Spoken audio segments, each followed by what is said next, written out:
हरे कृष्णा। पुरुषोत्तम मास क्या है, इसकी महिमा शास्त्रों में इतनी अधिक क्यों है, इसका ब्रीफ हिस्ट्री क्या है, क्या करना चाहिए क्या नहीं करना चाहिए, इस व्रत का कैसे पालन करें, और सबसे ज़्यादा महत्वपूर्ण बात, इस पुरुषोत्तम मास का अपमान करने से क्या होता है। तो आज की वीडियो में हम आपको इन सारे सवालों का जवाब देंगे। तो चलिए स्टार्ट करते हैं। एस्ट्रोलॉजिकल एस्पेक्ट्स अगर हम देखते हैं तो हिंदू कैलेंडर के अनुसार 12 महीने होते हैं जो चंद्र और सूर्य के रोटेशन से कैलकुलेट किए जाते हैं, जिसमें प्राय यह पता होता है कि चंद्रमा हमेशा ही सूर्य से 12 दिन पीछे चलते हैं, लेकिन हर 3 साल में एक ऐसा समय आता है कि वह सूर्य से 30 डेज लेट हो जाते हैं। तो इस गैप को फिलअप करने के लिए एक एक्स्ट्रा मंथ का जन्म या प्राकट्य होता है, जिसे अधिक मास या मल मास भी कहते हैं।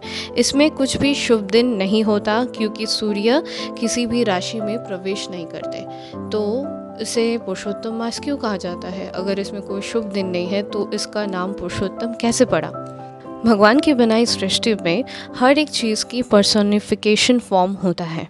जैसे कि फॉर एग्ज़ाम्पल अगर आप लोगे गंगा को, तो गंगा जो है, गंगा एक नदी है हम जानते हैं, लेकिन उसकी भी देवी स्वरूप है, पर्सनलाइज्ड फॉर्म है, जो महाभारत में हमने प्रूफ भी मिला क्योंकि राजा शांतनु और गंगा जी का विवाह हुआ था, तो गंगा जी जल से प्रकट हुई देवी के रूप में। उसी प्रकार मलमास की भी एक देवी है, मलमास भी एक देवी है, तो उनका भी एक पर्सनिफिकेशन फॉर्म है।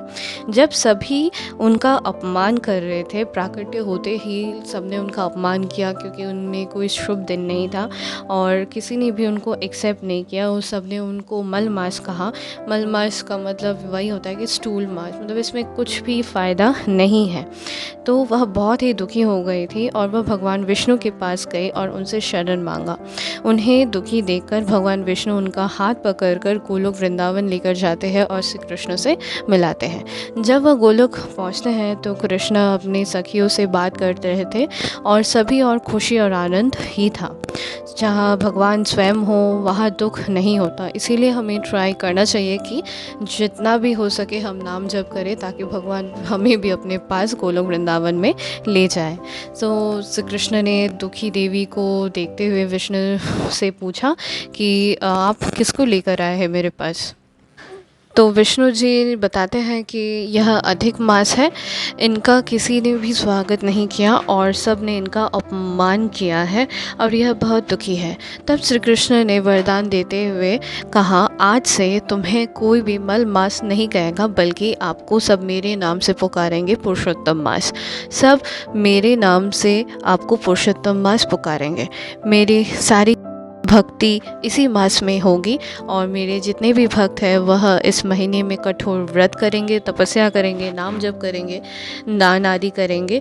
जो भी व्यक्ति इस महीने में थोड़ा सा भी मेरा भक्ति करेगा उसको 16,000 टाइम्स उसका लाभ मिलेगा, उसकी सारी इच्छाएं पूर्ण होगी और अंततः गत्वा उसको मेरे भगवत धाम को प्राप्त होगा।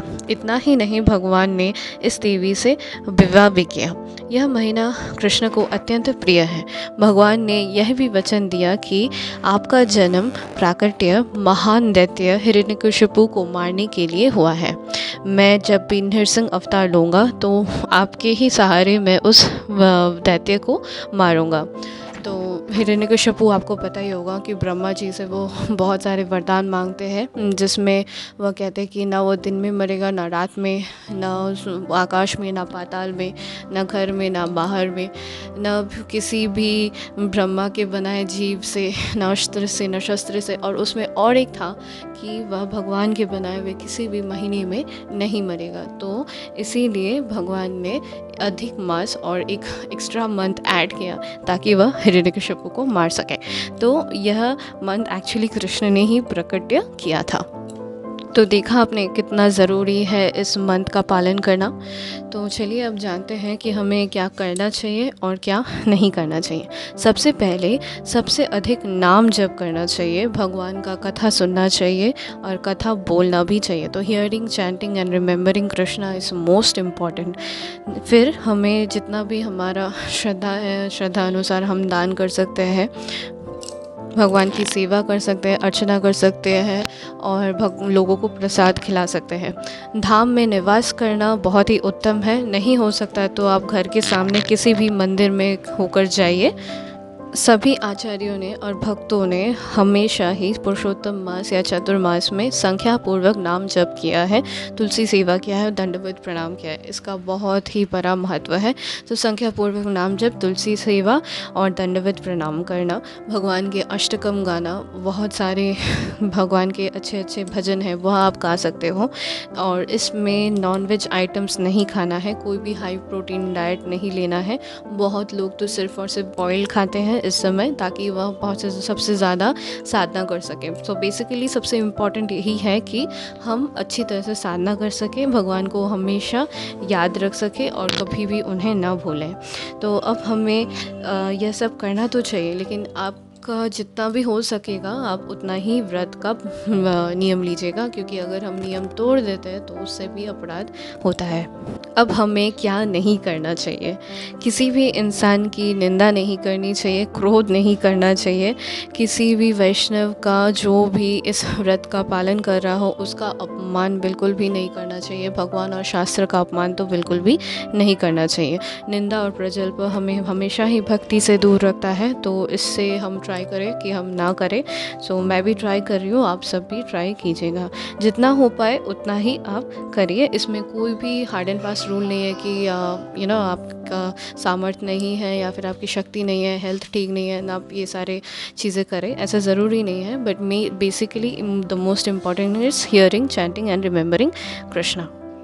अब अंत में हम उस विषय में बात करेंगे कि पुरुषोत्तम मास का जो व्यक्ति अपमान करता है तो उसको क्या मिलता है और उसकी क्या सज़ा होती है। तो पुरुषोत्तम मास का स्टोरी यह है कि महाभारत से रिलेटेड है। पांडवों ने अपमान किया था पुरुषोत्तम मास का। पांडवों ने अपना राज्य क्यों खो दिया, द्रौपदी का चीरहरण क्यों हुआ, इस सब का कारण एक ही है, क्योंकि उन्होंने पुरुषोत्तम मास का पालन नहीं किया था और अपमान किया था। इसकी पूरी स्टोरी मैं एक दूसरे वीडियो में बनाऊंगी, क्योंकि अगर इसी में बोलूँगी तो बहुत ज़्यादा लंबा हो जाएगा। तो आज के लिए बस इतना ही। हरे Krishna. If you like the video, you can watch other videos and also share to your friends and family. Do subscribe the channel if you're new to the channel. Thank you.